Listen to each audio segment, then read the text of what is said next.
Welcome to my channel. Today on the Deep Dive, we're tackling a topic really vital for all of us, boosting happiness and energy as we navigate our senior years. It's a great topic. Yeah, we've got this fascinating video transcript.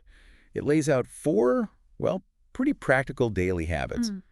And our mission today, to go beyond just listing them, we want to really get into the why and the how. Understand what makes them tick. Exactly. Extract insights that can lead to, well, real improvements in your daily life.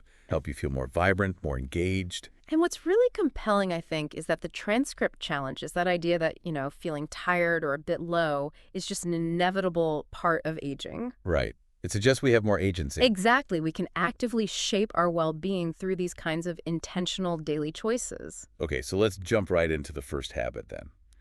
Moving your body. A classic, but so important. It really is. The video transcript puts a big emphasis on this. And, well, it sounds simple, but the why behind it is pretty significant. It acknowledges that, as we age, energy levels can change, physical abilities might shift. Sure. And that can sometimes lead to doing less, kind of a cycle. And physiologically, that makes sense, doesn't it? Yeah. If you move less, your circulation slows down. Right. Which means less oxygen, fewer nutrients getting to everywhere they need to go, including the brain. And that can directly impact how energetic you feel, even your mood. Exactly. But the encouraging bit, and I really like this, is that the source isn't pushing for, intense gym sessions. No, not at all. It highlights how effective even gentle movement is. Think short walks, maybe just around the block. Or light stretching. Or even, like I said, putting on some music and just dancing a bit in the living room. Yeah. The key is just getting that blood flowing and releasing those natural mood boosters. Endorphins, right. That's them. Our body's natural mood elevators and pain relievers. Even gentle activity triggers their release. It makes such a difference to how you feel afterwards. It really does. And the transcript wisely stresses that consistency is way more important than intensity. Especially when starting out. Absolutely. Start small. Right. Regular small efforts build up over time. That's what creates lasting change. And here's another angle I found interesting, the link to sleep. Ah, yes. Crucial. The transcript mentions how regular movement helps improve sleep quality. It helps regulate our body's clock, basically. That sleep-wake cycle, consistent activity, especially not too close to bedtime, signals to your body when it's time to be active and when it's time to wind down. And we all know how fundamental good sleep is for energy the next day. And mood, too. Precisely. They're deeply intertwined. Moving isn't just about using energy, it's also about setting yourself up for better rest and repair later on. Better sleep fuels the next day's activity and positivity. It's a virtuous cycle. Okay, let's move to the second habit. Eating a brain-boosting breakfast. Another cornerstone. Yeah, the transcript is really clear. Breakfast isn't just something people say is important. It genuinely fuels both body and mind. It really sets the metabolic tone for the day. And it specifically warns against, the sugary cereals or processed stuff. Right, the things that give you that quick hit of energy. Followed by that awful crash later. Exactly, that blood sugar roller coaster. It ultimately leaves you feeling more drained.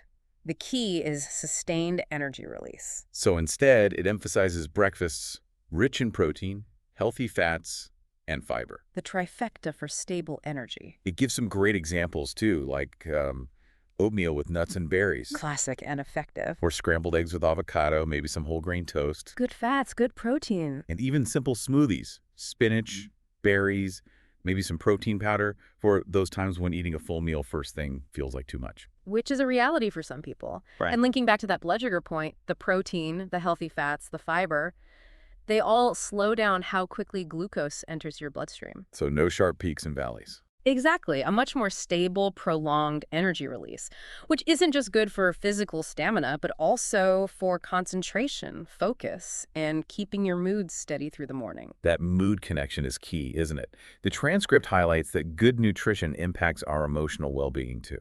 Definitely. It's not just physical fuel. When your body gets the right nutrients, it just functions better overall, and that includes emotional regulation. Makes sense. And, it ties into the gut-brain axis concept, too. That communication network between our digestive system and our brain. What we eat really can affect how we feel mentally. Fascinating stuff.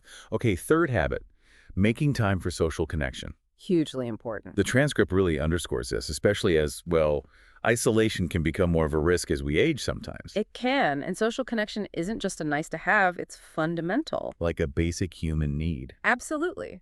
Loneliness and isolation can have really significant negative impacts mentally and physically, Mhm. increase stress, maybe even impacting the immune system. Wow. Yeah, the transcript lists benefits like reduced stress, better mood, even that immune boost you mentioned. It's powerful. And it suggests practical ways to connect.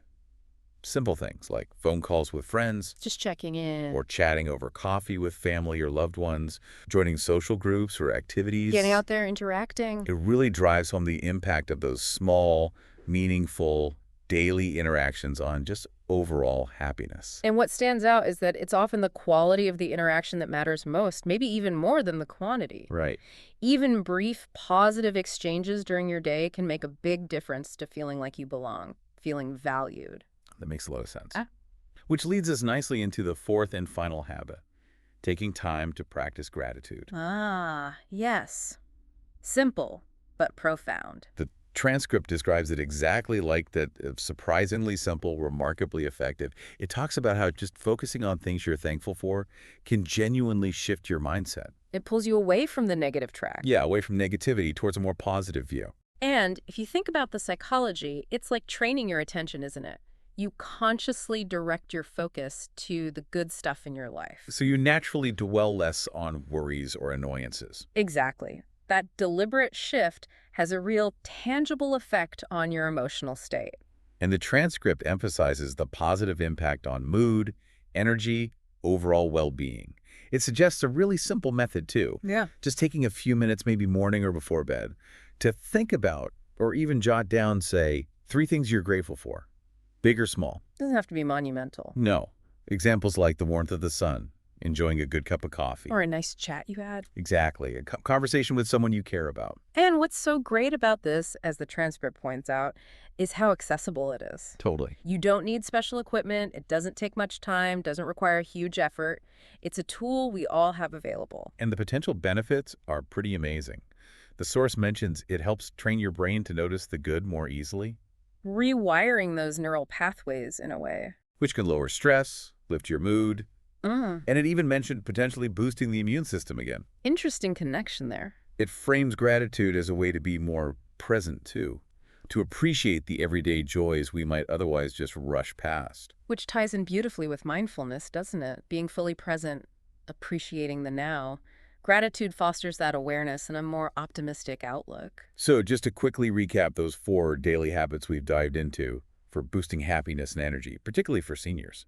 We had movement, Consistent physical movement, yep.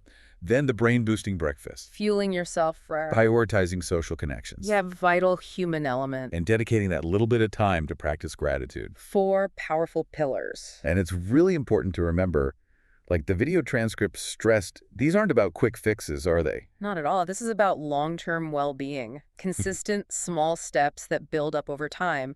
They contribute to a more fulfilling, more vibrant life. Precisely. The source encourages starting small. Maybe just pick one habit to focus on first. Make it manageable. Yeah. And it really emphasizes the power of consistent effort. It's also a nice reminder that it's, well, truly never too late to start adding these things into your routine. That gradual approach is key. Trying to overhaul everything at once. That can just feel overwhelming, and you're less likely to stick with it. Good point. Focus on one until it feels more like second nature. Makes it much more sustainable. Then you can build from there. Okay, so here's a final thought for you, our listener. As you reflect on these 4 areas, movement, nutrition, connection, and gratitude, what's maybe one small realistic change you could make, maybe even starting today, something that might just create a positive ripple effect on your energy and your overall happiness?